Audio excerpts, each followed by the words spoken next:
नमस्कार, माझं नाव ॲडव्होकेट नंदन वेंगुर्लेकर. मी सिंधुदुर्ग जिल्हा वीज ग्राहक संघटना सिंधुदुर्गचा जिल्हा समन्वयक म्हणून काम पाहतो.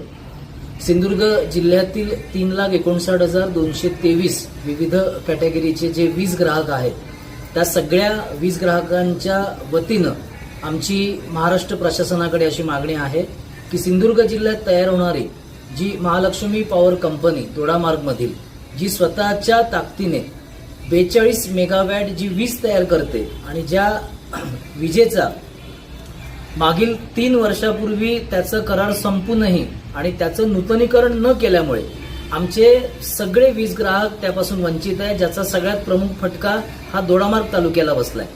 पण लाज वाटते सांगताना की आपणच ती वीज तयार करतो आणि कर्नाटक आणि गोव्याला विकतो. जे गोव्यातले वीज ग्राहक आमच्याकडून विकत घेऊन 3 रुपये आणि 4 रुपयाने ते स्थानिक वीज ग्राहकांना देत आहेत. हा एक मोठा गंभीर आणि वादाचा मुद्दा आहे. यामध्ये महाराष्ट्र आणि गोवा गव्हर्नमेंट यांनी एकत्रित लवकरात लवकर बैठक घेण्याची गरज आहे. त्यासाठी सिंधुदुर्ग जिल्हा वीज ग्राहक संघटना आमची सगळी ताकद आणि आमच्याकडे असलेला सगळा डाटा त्यांना द्यायला तयार आहे. विनंती एवढीच आहे की जर महाराष्ट्र वीज गव्हर्नमेंट 9 रुपयाने आम्हाला जर दर युनिट विकत असेल तर ते आम्हाला नको आहे. तर आम्ही दोडामार्ग, सावंतवाडी आणि वेंगुर्ला या 3ही तालुक्यातले जवळपास 1.25 लाख वीज ग्राहक आमची अशी मागणी आहे की आम्हाला केवळ विजेच्या बाबतीमध्ये गोव्यामध्ये वर्ग करावं, ट्रान्सफर करावं आणि तिथून आम्हाला सप्लाय चालू करावा.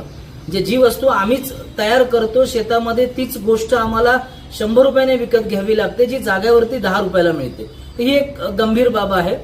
आमची विनंती आहे की या बाबतीत जर ती मेगावॅट करण्याची म्हणजे ऊर्जा उत्पन्न करण्याची जर कॅपॅसिटी अजून महाराष्ट्र सरकारने वाढवली तर संपूर्ण जिल्ह्याला जी आज अंदाजे 150 मेगावॅटची जी गरज आहे ती सुद्धा गरज तिलारीचा जो प्रकल्प आहे, वीज घर आहे आणि महालक्ष्मी आहे, तर सिंधुदुर्ग जिल्ह्यापुरती तरी ती गरज भागू शकते. आणि आपल्याला कोयना धरणातून येणारी खारेपाटण मार्गे जी काही 33 केवीची लाईन आहे त्याची कधीच गरज पडणार नाही.